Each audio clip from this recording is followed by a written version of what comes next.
When you realize that what you think and how you feel and what manifests always match, and now you are deliberately thinking and therefore deliberately causing a feeling, and then you are deliberately witnessing the outcome, you get better and better at projecting your thoughts or presenting your thoughts in a way to get an outcome that you expect. You just get better and better at it. There's a case to be made for just flowing all over the place, thinking whatever you want to think, responding to the wheels that are squeaking the loudest, and being sloppy in your thinking, and getting some of that and some of that and some of that and some of that, which is the way most people are living. Most people are offering their vibration in response to what they're observing, and they're observing a wide variety of things, and so they are offering a wide variety of vibrations, and so they are getting a wide variety of results, but they feel no control in it. It isn't until you understand law of attraction is responding to your thought, and your thought has a vibrational nature, and that if you think a thought and maintain it, if you hold a thought for as little as 17, 16, 17, 16, 17, 16, closer to 16 to 17 seconds, barely over 16 seconds, another thought will join it that is like it, and momentum has begun. And if you hold that thought for another 16 seconds, then another thought like it will join it. And once you've held that for about 16, 16, 16, 16, so you barely cross that minute mark, you've got enough momentum going that a discerning person can feel unequivocally what their guidance is offering to them. Not only is this contrast inherently important to the expansion, to the continuation.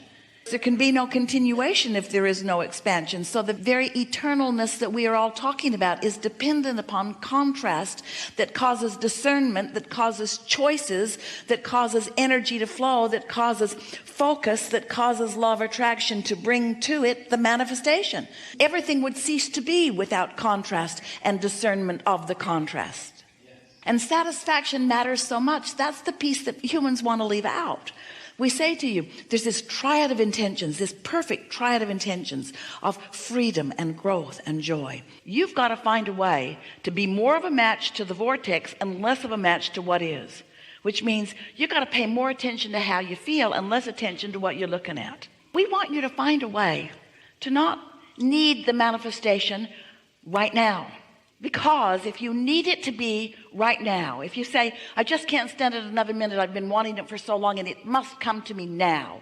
Since it's not going to, then your awareness of it not coming is going to play a big part in your vibration. Now you can reach the place, many of you already are, where you have such knowing, such faith and trust in the existence of this vibrational reality, that you're satisfied knowing that it exists. And because you're satisfied, there's no resistance in your vibration. And now these vibrations begin turning to thoughts, and boy, are those thoughts satisfying. And as it gathers momentum, a thought will turn to another thought, will turn to another thought, will turn to another thought, until your next manifestation will be an impulse. An impulse. You won't be able to stop yourself. So as these thoughts are turning to things, your ability to perceive them gets more and more and more and more and more and more and more.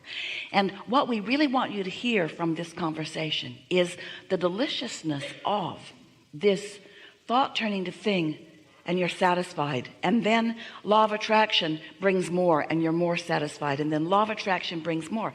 Now it still hasn't manifested. Hear what we mean? It still hasn't manifested, but because you're getting ready to be ready to be ready to be ready to be ready, you're satisfied all along the way. And friends, we want you to understand that this really is what living happily ever after means. Don't need it to have manifested in order to be satisfied.